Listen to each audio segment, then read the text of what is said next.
jurusan terbaik itu sebenarnya bagi perempuan itu jadi ibu yang baik. Kalau istri, istri yang baik. Kalau anak, anak yang baik. Itu yang paling tinggi, karena kita sekarang akan dihadapkan, kalau kita nanti satu saat kita belajar riset tentang hadis-hadis perkembangan zaman, akan ada kondisi-kondisi, kata Nabi, yang dinamika sosialnya makin tinggi, kemudian pergolakannya makin kompleks, kriminalitasnya makin beragam, dan itu skala global. Saat-saat demikian dibutuhkan pendampingan-pendampingan yang kuat, minimal supaya bisa mencegah dari maksiat. Sekarang tadi siang kita bahas kan, kalau orang tua sudah bekerja, ibu sibuk, kan mulai ada perpisahan dengan anak ya. Anak masuk SD, anak masuk TK, siapa yang mampu menjaga mereka? Kalau nggak dititipkan sama Allah, kita nggak bisa jamin disayang-sayang, diberikan pendidikan di rumah, tiba-tiba masuk sekolah dicipi makanan yang tidak tepat, bergaul dengan kawan yang salah, tiba-tiba masuk kampus dekat-dekat dengan orang-orang yang bergaul dengan sesuatu yang dilarang, narkoba kah, tawuran kah, macam-macam kah. Bagaimana bisa mengembalikan itu? Yang pertama yang harus dilakukan adalah membangun kesolehan pada diri orang tua. Jadi kalau orang tua sudah soleh, anaknya pasti dijaga walaupun orang tuanya wafat. Tuh, kalau malam Jumat kita baca surat apa? Yasin, kadang-kadang Al-Kahf kan. Saya pernah katakan di surat Al-Kahf itu ada 4 kisah viral kan. Salah satu kisah viralnya adalah kisah anak yatim, 2 anak yatim.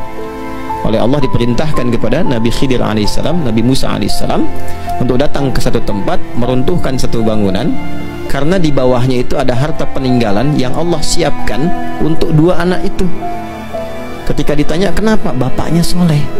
Ternyata kesolehan bapak, kesolehan ibu itu berpengaruh pada masa depan anak.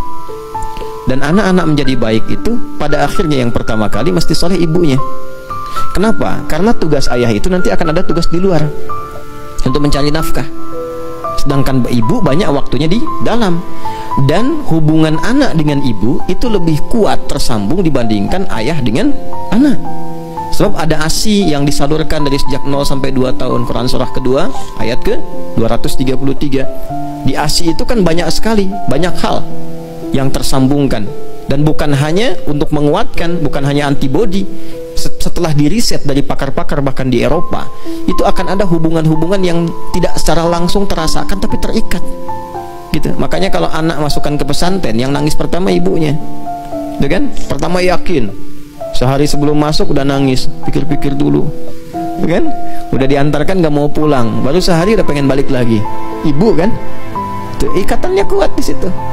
Nah, maka dari itu apa yang harus dilakukan ketika anak tumbuh dan sebagainya? Ibu tuh lebih banyak di rumah. Saya sarankan perempuan punya kegiatan apapun, sehebat apapun, tetap jurusan terakhirnya menjadi ibu yang terbaik.